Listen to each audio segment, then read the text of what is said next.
سنوار سکتے ہیں۔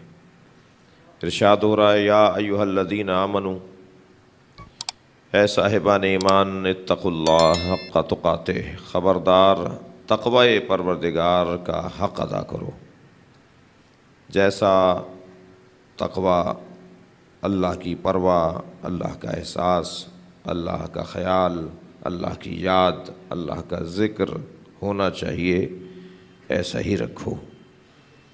کبھی کبھی کا تقوی اور مصلی پہ تقوی اور مسجد میں پہنچ کے اللہ کو یاد نہ کرو، بلکہ جہاں جاؤ وہاں تمہیں اللہ یاد رہے۔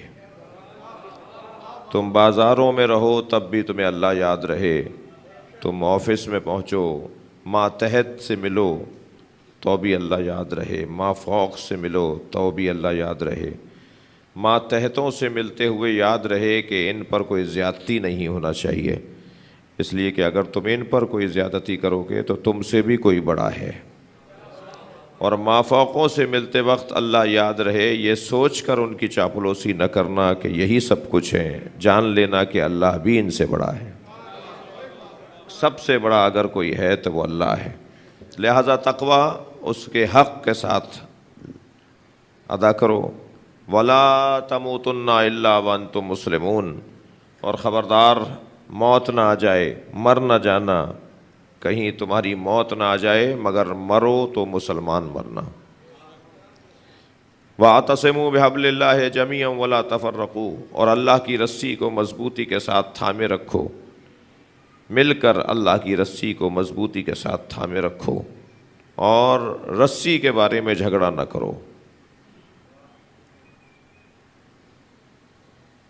فَأَصْبَحْتُمْ وَاذْكُرُوا نِعْمَتَ اللَّهِ عَلَيْكُمْ، اور اللہ کی اس ایک نعمت کو جسے حبل اللہ کہا جاتا ہے، اللہ کی رسی کہا جاتا ہے، اس ایک نعمت کو بار بار دہراؤ، اسے یاد رکھو، اس لیے کہ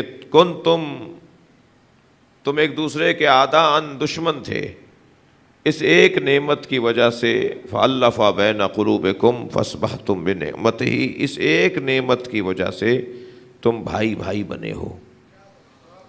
کنتم شفا حفرتم، تم دوزخ کی تہ تک پہنچ چکے تھے، فَأَنْقَذَكُمْ مِنْهَا، اس ایک نعمت کی وجہ سے تمہیں ہم نے دوزخ سے نکالا ہے۔ كَذَلِكَ يُبَيِّنُ اللَّهُ لَكُمْ آیات، اور اللہ ایسے ہی اپنی آیات کو دکھاتا رہے گا، لَعَلَّكُمْ تَهْتَدُونَ، شاید کہ تم اللہ کی ان آیتوں کو سننے اور دیکھنے کے بعد ہدایت پا جاؤ۔ یہ قرآن کی دونوں آیتوں کا مختصر اور سرسری اور تحت اللفظی ترجمہ۔